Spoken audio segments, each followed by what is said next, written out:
आज हम देखेंगे 8051 माइक्रो कंट्रोलर के साथ एक्सटर्नल मेमोरी कैसे जोड़ते हैं। ठीक है, उसके कनेक्शन देखेंगे पहले हम इसमें, उसके बाद देखेंगे उसकी टाइमिंग डायग्राम। ठीक है, अब 8051 के अंदर जो है इसका अपनी रैंडम एक्सेस मेमोरी होती है। ठीक है, वो कितनी है? टोटल इंटरनल है हमारे पास 128 बाइट्स। ठीक है, वो उसका एड्रेस क्या है इंटरनल इसके रैम का 00H से FFH। ठीक है, टोटल इंटरनल जिसके अंदर स्पेशल फंक्शन रजिस्टर भी है और इंटरनल रैम भी है। तो अगर अलग से देखा जाए इनका एड्रेस क्या है, अलग से इनका एड्रेस है रैम का 00H से 7FH। ठीक है, फिर उसके बाद स्पेशल फंक्शन जो रजिस्टर है उसका एड्रेस है 80H से FFH। ठीक है, ये आगे स्पेशल फंक्शन रजिस्टर का, ये दोनों किसके पार्ट है? इंटरनल रैम के। ठीक है, अब अगर हमें जरूरत पड़ती है, किसी प्रोग्रामर को जरूरत पड़ती है एक्सटर्नल मेमोरी जोड़ने की, ठीक है, प्रोग्राम बड़ा हो सकता है उसका या किसी और काम के लिए, तो उसके लिए हम क्या कर सकते हैं? एक्सटर्नल मेमोरी जोड़ सकते हैं। कितनी जोड़ सकते हैं? 64 किलोबाइट्स, 64 के बाइट्स ऑफ मेमोरी हम इसके साथ मैक्सिमम जोड़ सकते हैं 8051 माइक्रो कंट्रोलर के साथ। तो उसका एड्रेस क्या होगा? उसका एड्रेस होगा 40000H से FFFH, 4 बार FH। ठीक है, एक्सटर्नल मेमोरी का ये एड्रेस है 4 बार 0H से 4 बार FH। ठीक है, जो मेमोरी बनती है 64 किलोबाइट्स ऑफ रैम। ठीक है, एक्सटर्नली जोड़ना पड़ेगा हमें सर्किट उसके साथ। अब जोड़ना कैसे है? ठीक है ना, तो वो उसका ये इसका कंस्ट्रक्शन है, जो उसकी वायरिंग डायग्राम है, कैसे क्या क्या जोड़ना है उसके साथ में। क्योंकि जब भी तुम माइक्रो कंट्रोलर के साथ कोई एक्सटर्नल सर्किट लगाओगे तो उसका सिस्टम है, लैच लगाओगे या डिकोडर लगाओगे तो वो कैसे लगाना है। ठीक है, वो इसकी ये डायग्राम है। ठीक है, तो हम क्या करते हैं? पोर्ट 0 और पोर्ट 2 यूज करते हैं। किसका? 8051 माइक्रो कंट्रोलर का पोर्ट 0 और पोर्ट 2। ठीक है, दोनों क्या है? 8 बिट पोर्ट है, 8 बिट, ये भी 8 बिट है और ये भी 8 बिट है, पोर्ट 0 और पोर्ट 2। ठीक है, ये पिन नंबर 16 है। ठीक है, पिन नंबर 16 किसकी? 8051 micro controller. Pin number 17 8051 micro controller की। ये पिन के साथ ये तार जुड़ी हुई है, जो क्या है? 16 नंबर पिन क्या है? राइट फंक्शन के लिए। किसके लिए है? राइट फंक्शन के लिए।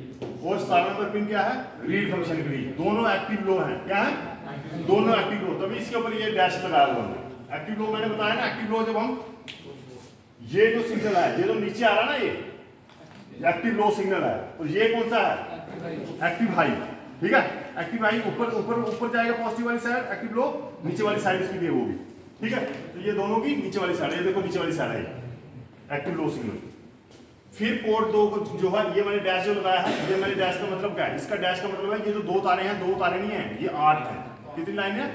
8। इस तरह से इधर भी 8 लगाया, ये भी 8 तारे जा रही है। ठीक है, इधर भी 8 है, स्लैश लगा के 8 लिखना पड़ता है। पोर्ट नंबर 2 का कनेक्शन किसके साथ? एड्रेस डिकोडर के साथ।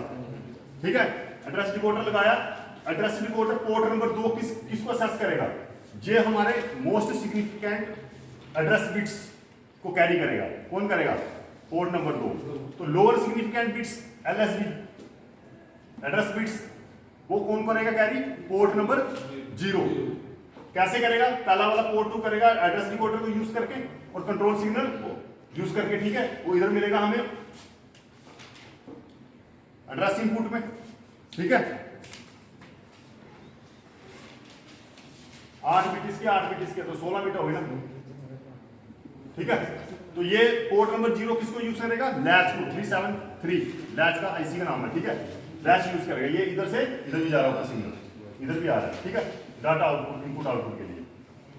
तो ये है तुम्हारा एक्सटर्नल मेमोरी के कनेक्शन जोड़ने। ये CS क्या है? Control signal. ठीक है, तो पिन नंबर 30 क्या है? ALE automatic address latch enable. Address latch enable pin है तुम्हारी 8051 माइक्रो कंट्रोलर की, उसके साथ लगेगा। उसके बाद आगे लैच लगाएंगे, लैच का सर्किट, तो तुम्हारे लोअर सिग्निफिकेंट बिट्स आ जाएंगे। तो ये इधर 8 बिट्स इसके आगे और 8 बिट मोस्ट सिग्निफिकेंट बिट्स के आगे, तो टोटल तुम्हारे 16 बिट्स असेस हो गए। किसके? 16 बिट कैरी हो गए एड्रेस इनपुट आउटपुट के। अब अगर इसके अलावा कोई और डाटा देना है डायरेक्ट, तो वो भी हमारा इधर आगे data input output bits pin में आ रहे हैं। ठीक है, तो ये तुम्हारी वायरिंग डायग्राम थी किसकी? एक्सटर्नल रैम लगाने के लिए। अब टाइमिंग पे आते हैं, क्योंकि कोई भी सर्किट तुम्हारा डिजिटल सर्किट किस पे काम करता है? डिजिटल सर्किट तुम्हारा काम करता है टाइमिंग पे। टाइमिंग डायग्राम जिसको हम बोलते हैं टाइमिंग डायग्राम। तो यह timing diagram of read write from external memory.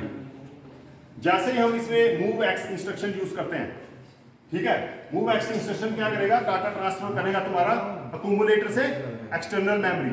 कोई भी काम करता है, माइक्रो कंट्रोलर हो गया, माइक्रो प्रोसेसर हो गया, अक्यूमुलेटर से ही डाटा उठाएगा सबसे पहले वो, ठीक है। तो अगर रिजल्ट है तो रिजल्ट भी कैलकुलेशन करने के बाद रिजल्ट भी अक्यूमुलेटर में ही डालेगा, ठीक है। तो इसलिए डाटा भी तुम्हारा ट्रांसफर किसके बीच में होगा, अक्यूमुलेटर से एक्सटर्नल मेमोरी में, यूजिंग आर रजिस्टर 0 और रजिस्टर 1, R0 R1। अब इस पे आते हैं टाइमिंग। पोर्ट 0 है तुम्हारी, ठीक है, ये वाली कहां से लेके कहां तक एड्रेस कर रही है, A0 से A7, कितना करेगा ये 8 बिट, A0 से 87 पोर्ट 0। तो पोर्ट 2 क्या करेगा, A8 से 815, तो टोटल कितना होगा 16 बाइट, ठीक है। तो ये कैसे करेगा, तुम्हारा जो पोर्ट 1 है, पोर्ट 2 क्या है, सिर्फ एड्रेस के लिए, पोर्ट 0 क्या है, एड्रेस के लिए भी है और डाटा के लिए भी है, ठीक है।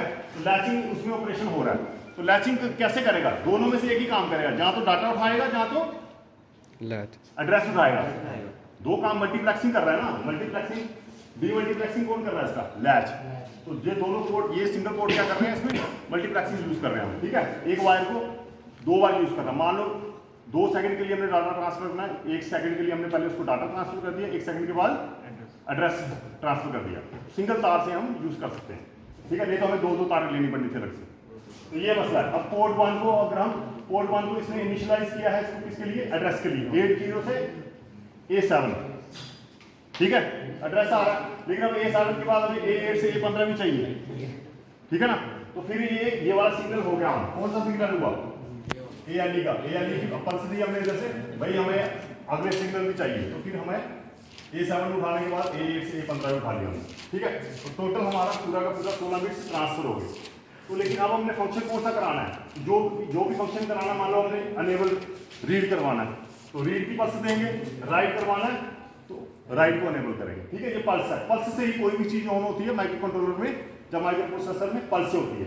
एक्टिव लो सिग्नल है इसलिए इनकी वेव नीचे वाली साइड है, ALE एक्टिव हाई सिग्नल है इसकी वेव ऊपर वाली साइड है, ठीक है। आगे टाइमिंग समझ, जैसे यहाँ पर ये खत्म हो रहा है, वर्क खत्म हो रहा है, ये जो क्लास हो रहा है ना, इधर तुम्हारा काम खत्म हो गया सर। स्टार्ट कहाँ से हुआ, यहाँ से स्टार्ट हुआ और इधर खत्म, ठीक है।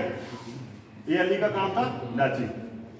तो बस इतना ही था आज हमारा कि एक्सटर्नल मेमोरी कैसे जोड़ते हैं, जिसमें सर्किटरी पर ये आपने और टाइमिंग डायग्राम पढ़ी, ठीक है। चलो ठीक है इतना।